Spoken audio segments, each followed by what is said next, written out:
그와 같던 저희들을 주님의 자녀로 불러주신 그 하나님의 놀라운 사랑을 찬양합니다. 이 시간에 우리가 왕이신 하나님 앞에 예배드리길 간절히 원합니다. 신령과 진정으로 드려지는 귀한 예배 가운데 하나님이 받으실 만한 복된 시간 될 수 있도록 은혜를 부어 주시옵소서. 성령 하나님, 이 시간에 말씀하시고 우리의 눈을 여시고 우리의 귀를 열어 주시옵소서. 감사드리며 예수님의 이름으로 기도했습니다. 아멘. 사랑하는 성도 여러분, 오늘 전도서 말씀 함께 나누려 합니다. 이 전도서의 저자는 우리가 솔로몬 왕으로 알고 있습니다. 당대의 지혜가 가장 많았던 자였고 또 가장 부유했던 자가 솔로몬입니다. 그는 한 나라의 왕으로서 가질 수 있는 최고의 것들을 다 갖고 또 다 누렸던 자입니다.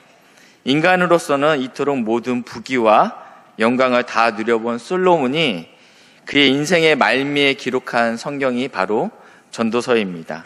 어떠한 내용을 담고 있는지, 그가 마지막까지 우리에게 강조하고 싶은 것이 무엇인지 함께 나누어 보겠습니다. 특별히 오늘은 전도서 3장 1절부터 14절 말씀, 다 때가 있다라는 주제로 함께 말씀을 나누고자 합니다. 인생에는 참 다양한 순간들이 존재합니다. 기쁨의 순간이 있고, 또 슬픔의 순간이 있고, 또 성공의 순간이 있고, 또 실패의 순간이 있습니다. 어떤 때는 우리가 심어야 될 때가 있고, 또 심는 걸 거둘 때가 있습니다. 이러한 복잡한 일들이 우리의 삶 가운데 교차하고 있습니다. 이러한 모든 순간에서 우리는 종종 이러한 질문을 던집니다. 왜 이런 일이 나에게 일어나는 걸까? 이 고통스러운 상황은 언제 끝날까? 이것이 내 인생에 무엇을 의미하는가? 특별히 우리가 광야를 걸어갈 때, 인생의 어려운 길을 걸어갈 때 이러한 질문들은 더 강렬해집니다. 코로나 팬데믹을 겪으면서 많은 분들이 이러한 질문으로 고민을 했습니다. 사업이 어려워지고 또 사랑하는 이들과 이별을 하게 되고 또 일상의 모든 것들이 변하는 상황에서 우리의 삶의 의미와 하나님의 뜻을 찾고자 몸부림치셨습니다. 오늘 본문을 통해서 전도자는 이러한 우리의 질문에 대한 중요한 메시지를 전하고 있습니다. 연기처럼 잡을 수 없고 잠시 잠깐 있다가 사라질 헛된 세상에서 우리가 무엇을 기억해야 하는지, 어떠한 자세로 살아가야 하는지 함께 살펴보도록 하겠습니다. 먼저 3장 1절 말씀을 보시겠습니다. 범사에 기한이 있고 천하 만사가 다 때가 있나니 하나님께서 정하신 때가 있음을 인정하고 고백해야 됩니다. 여러분, 이 때는 누가 정해주신 때입니까? 바로 창조주 하나님께서 정하신 때입니다. 2절부터 8절까지는 전도자는 다양한 때를 열거하고 있습니다. 저는 4절까지만 보겠습니다. 날 때가 있고 죽을 때가 있으며 심을 때가 있고 심은 것을 뽑을 때가 있으며 죽일 때가 있고 치료할 때가 있으며 헐 때가 있고 세울 때가 있으며 울 때가 있고 웃을 때가 있으며 슬퍼할 때가 있고 춤출 때가 있으며 이러한 모든 때들은 피조물인 사람이 개입할 수 없는 창조주 하나님이 각 인생에게 정해놓은 때가 있다는 것을 의미하고 있습니다. 우리의 인생이 그렇게 단조롭지 않습니다. 항상 행복할 수 없다라는 것입니다. 지금은 웃고 있지만 우리 마음 한켠에는 슬픔이 가득하신 성도님들도 이 자리에 있을 거라고 생각이 듭니다. 어떤 분들은 사업을 하시는 분이 있을 거라고 생각이 듭니다. 사업에서는 성장의 시기가 있고 또 어려움의 시기도 있습니다. 또 새로운 도전을 시작해야 될 때가 있고 지금 진행하는 사업을 접어야 될 때가 있습니다. 이러한 모든 때들이 우리가 완전히 통제할 수 없다라는 것입니다. 인간관계는 어떻습니까? 새로운 만나는 기쁨이 있을 때가 있고 또 이별의 아픔이 있을 때가 있습니다. 때로는 관계를 더 깊게 만들어야 될 때가 있고 이제는 그 관계를 접어야 될 때가 있다는 것입니다. 이 모든 것이 우리의 의지대로만 되지 않음을 우리가 경험을 통해 알 수 있습니다. 11절 상반절을 한번 보시겠습니다.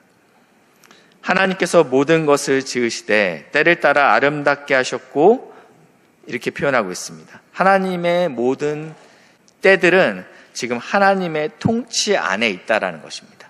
다른 말로 표현하면 주님의 기쁘신 뜻을 따라 잘 운행되고 있다라는 것입니다.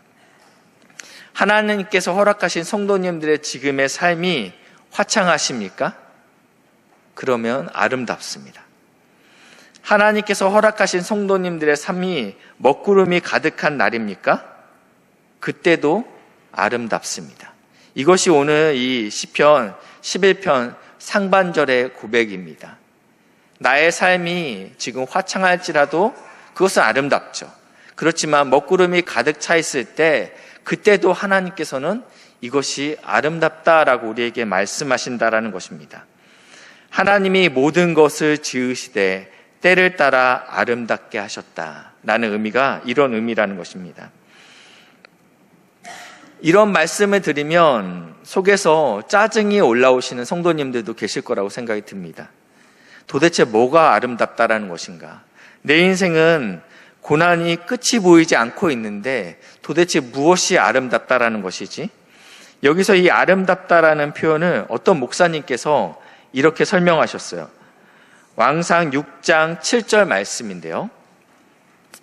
이 성전은 건축할 때 돌을 그 뜨는 곳에서 다듬고 가져다가 건축하였으므로 건축하는 동안에 성전 속에는 방망이나 도끼나 모든 철 연장 소리가 들리지 아니하였으며, 어떻게 공사 현장에서 연장 소리가 들리지 않을 수 있습니까?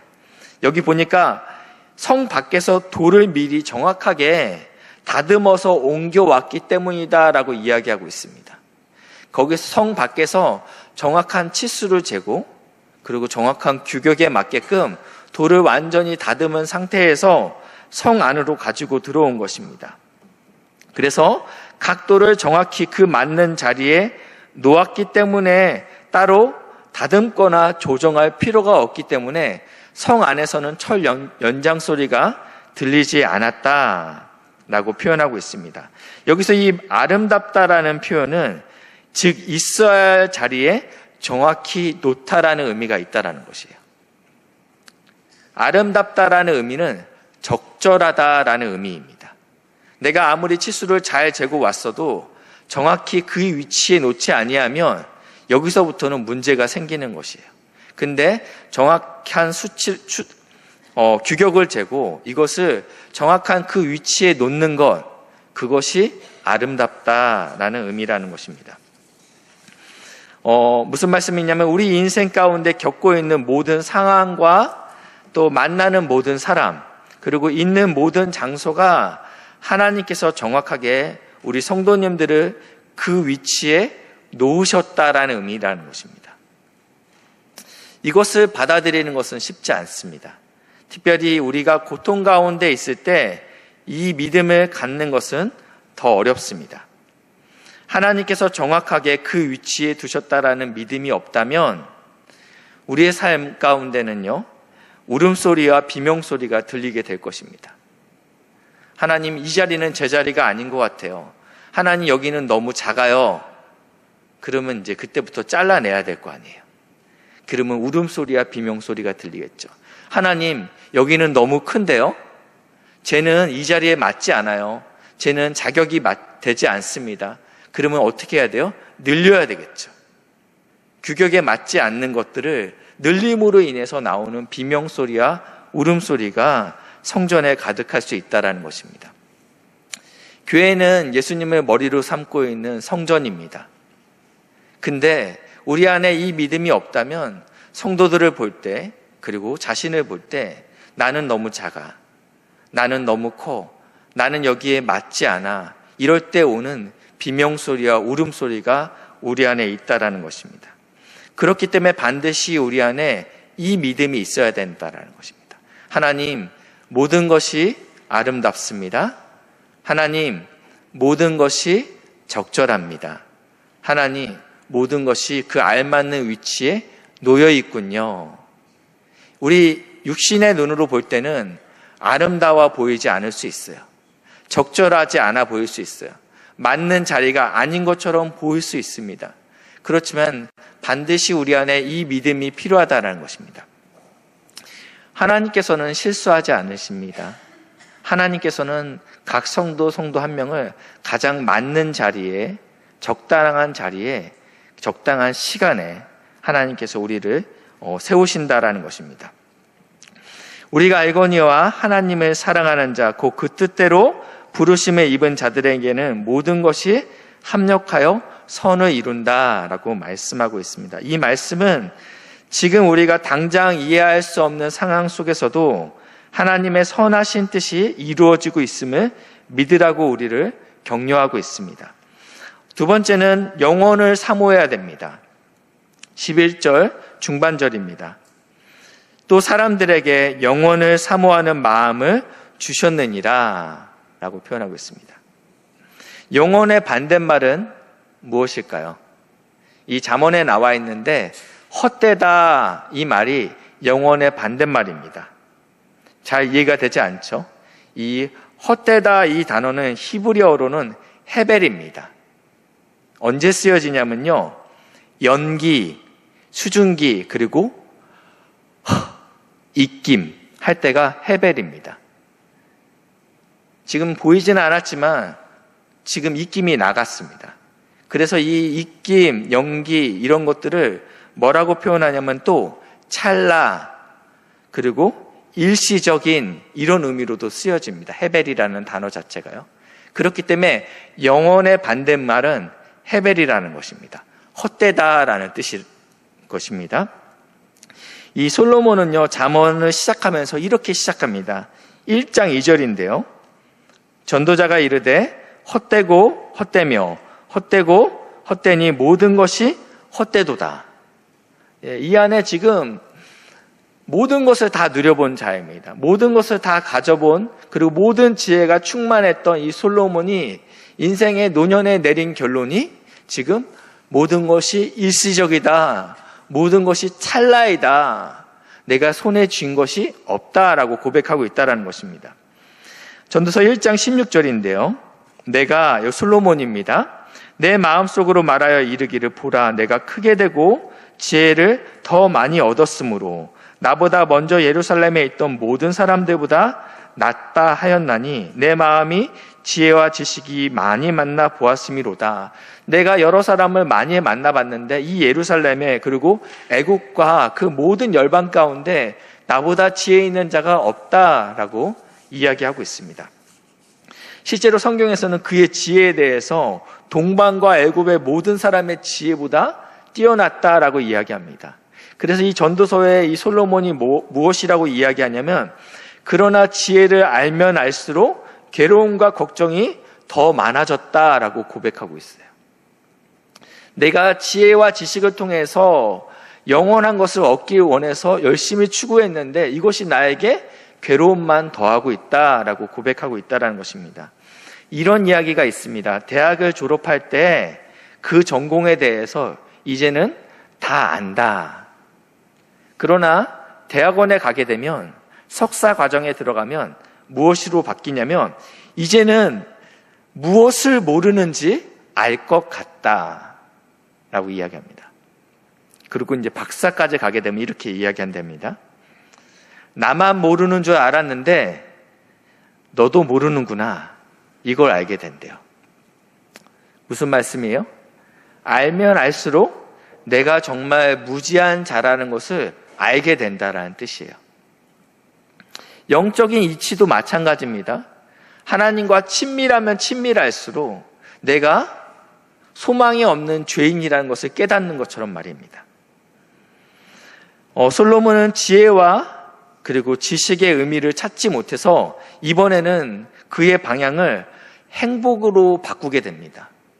내가 지식과 지혜를 구해봤는데 이것이 헛되구나. 내가 그러면 행복을 구해봐야 되겠다. 이 행복을 찾기 위해서 이 솔로몬은요, 웃음과 희락과 술로 행복을 찾으려고 합니다. 어느 정도로 이것들을 즐겼는지 전도서 2장 10절입니다. 한번 같이 읽겠습니다. 시작.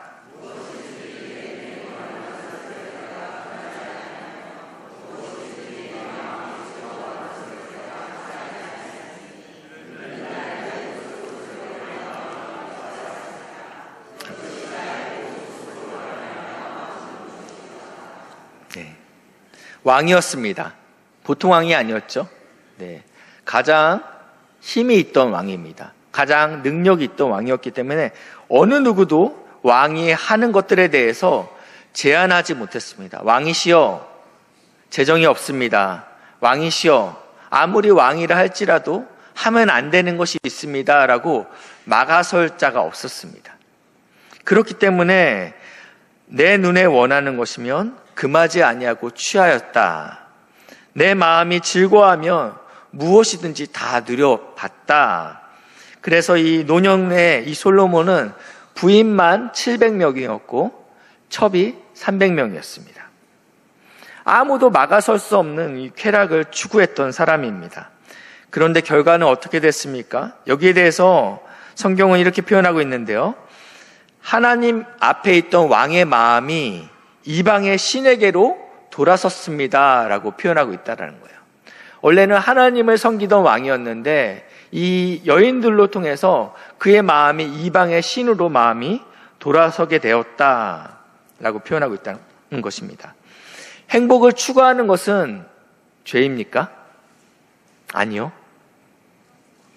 오늘 본문에 저희가 읽었던 13절에 보니까 사람마다 먹고 마시는 것과 수고함으로 낙을 누리는 이것이 하나님의 선물인 줄도 또한 알았도다. 하나님께서 우리에게 선물로 주신 행복입니다. 하나님께서 우리에게 누리라고 말씀하셨습니다. 문제는 무엇이냐면 내가 원하는 대로 내가 기준이 되는 쾌락은 하나님으로부터 멀어진다라는 것입니다. 이것이 헛되다라고 솔로몬은 이야기하고 있습니다.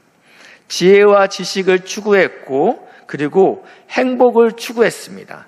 하나님 없는 지혜와 지식, 하나님 없는 행복을 추구했던 솔로몬은 이 모든 것이 헛되다라고 이야기하면서 이번에는 사업에 몰두하게 됩니다. 2장 4절인데요. 내가 사업을 크게 하였노라. 그리고 포도원을 일구며 그리고 각종 과목을 심고 그리고 못을 팠고 계속 나오죠. 7절입니다. 남녀노비들을 사기도 하고 그리고 종들을 낳기도 했고 그리고 양떼와 소떼를 가장 많이 가져보기도 했고 은과 금을 가장 많이 가져보기도 했습니다. 과수원과 조경사업, 토목, 노비, 목축 이런 것들이 나쁜 것입니까? 어떤 면에서는 필요하고 인간에게 유익을 주는 부분이 있다라는 것입니다. 여기서 반복되는 문구가 있는데 나를 위하여, 나를 위하여, 그리고 또 나를 위하여. 모든 사업이 나를 위하여. 여기에는 하나님은 부재하고 있습니다.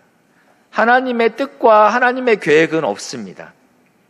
이런 모든 것들이 헛되다라고 솔로몬은 이야기하고 있습니다. 그러니까 헛됨의 정의는 무엇이냐면 하나님이 부재한 모든 지혜, 하나님이 부재한 모든 즐거움, 하나님이 부재한 모든 사업을 솔로몬은 헛되다라고 말씀하고 있다는 것입니다.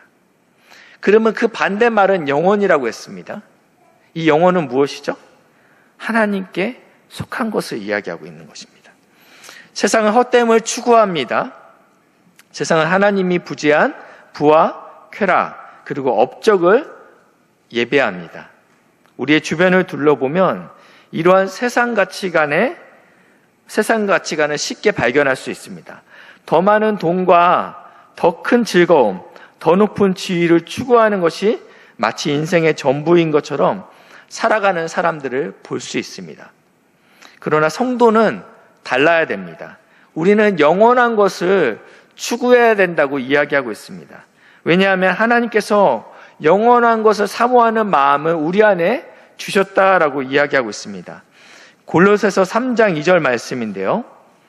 위의 것을 찾으라, 땅의 것을 찾지 말라.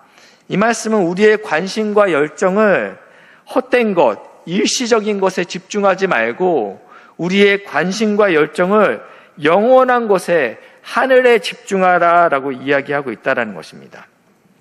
그렇기 때문에 우리는 영원한 것을 사모해야 된다라고 이야기하고 있습니다. 세 번째인데요, 하나님을 경외하라고 이야기하고 있습니다. 11절 하반절입니다. 그러나 하나님이 하시는 일에 시종을 사람으로 측량할 수 없게 하셨도다. 우리는 육신을 입은 존재이고 우리는 피조물입니다. 그렇기 때문에 하나님의 일의 온전함을 우리가 알 수 없다라는 것입니다. 피조물이 우리가 보기에는 적절해 보이지 않아요. 아름다워 보이지 않을 수 있습니다. 제자리에 놓여 있는 것처럼 보이지 않을 수 있다라는 거예요. 세상에는 우리가 이해할 수 없는 일들이 너무 많다라는 것입니다. 14절을 보시면요, 하나님께서 행하시는 모든 것은 영원히 있을 것이라. 그 위에 더할 수도 없고 그것에서 덜할 수도 없나니. 그러니까 하나님께서 하시는, 심으시고 뽑으시고 하나님께서 우리를 춤추게 하시고 우리를 울게 하시는 모든 그 상황 가운데, 우리가 그 역사 가운데 우리가 조력하거나 방해할 수 없다라는 것입니다.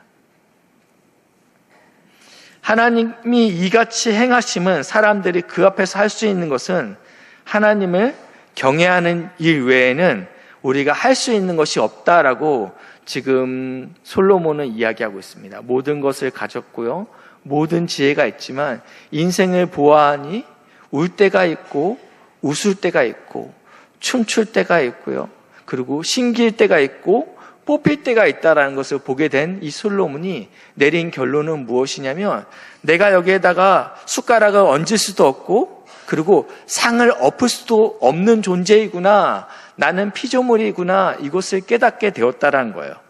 그렇기 때문에 내 안에서 나올 반응은 하나님을 경외하는 반응밖에 없다라는 것입니다. 경외라는 것은 무엇입니까? 어떤 존재에 대해서 내 안으로부터 우러러 나오는 두려움, 존경, 감탄입니다. 마땅히 인간의 경외를 받으실 분은 오직 하나님 한 분뿐이십니다. 제가 좋아하는 CCM 찬양 가사가, CCM 찬양이 있는데요, 주의 이름 찬양이라는 노래입니다. 그 가사가 오늘 이 설교 말씀을 잘 요약하고 있다고 생각이 듭니다. 주의 이름 찬양, 풍요의 강물 흐르는 부유한 땅에 살 때 주님 찬양해. 이거는 너무 쉽죠.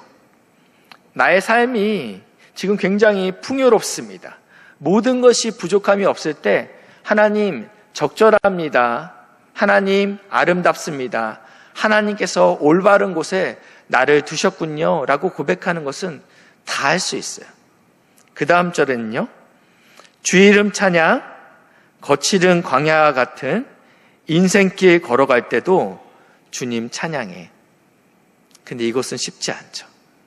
내 인생이 외롭고 쓸쓸하고 힘들고 지금 깊은 어두운 가운데 있는 것 같을 때에도 이 시인은 뭐라고 고백하냐면, 그래도 주님 아름답군요, 적절하군요, 지금 하나님께서 저를 하나님의 원하시는 곳에 놓으셨군요, 이 고백하는 것은 쉽지 않다라는 것입니다.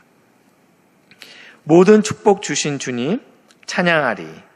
어두운 날이 다가와도 난 외치리. 뭐라고 외치는 거죠? 당신이 아름답습니다.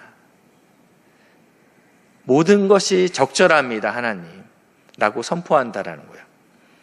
후렴이요, 저희가 오해하기가 참 쉬워요. 주님은 주시며 주님은 찾으시네. 이걸 우리가 어떻게 이해하고 있냐면요,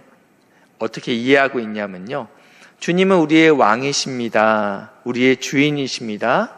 그리고 주님은 자신을 왕으로 부르는 사람을 찾고 있군요 라고 오해하는데, 영어 가사에서는 어떻게 표현하고 있냐면, 주님께서는 우리에게 건강도 주시고 재물도 주시는 분이세요.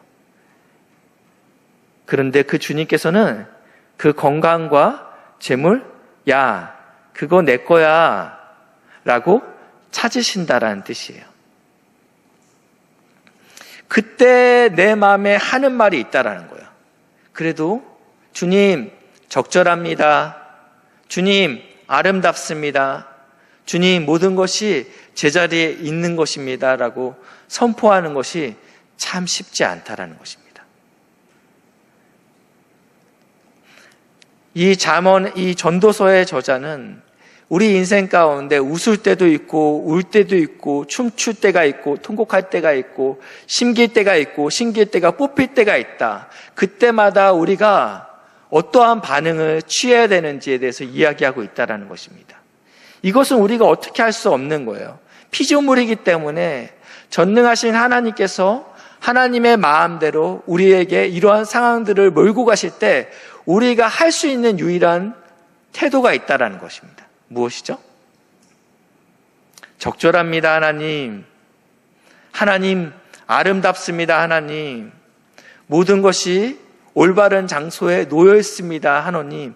이것은 우리가 할 수 있다는 거예요.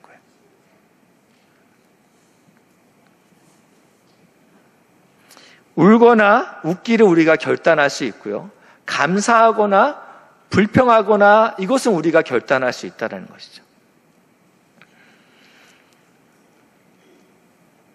말씀을 정리하겠습니다. 사랑하는 성도 여러분, 세상에서 가장 지혜롭다라는 이 솔로몬이 전도서를 통해서 무엇이 가장 지혜로운 삶인가에 대해서 이야기하고 있어요. 무엇이 헛되지 않은 것인가? 무엇이 영원한 것인가? 인생을 살아보니 인생이 이해가 되지 않는 상황들이 계속 있는 것들을 보게 되면서 우리가 어떠한 반응으로 서야 될지에 대해서 이야기하고 있다는 것입니다. 우리는 지금의 상황을 인정하고 받아들이고 감사하기로 결단하며 살 수 있습니다. 하나님, 모든 상황이 적절합니다. 당신이 정확히 그곳에 저를 놓으셨습니다.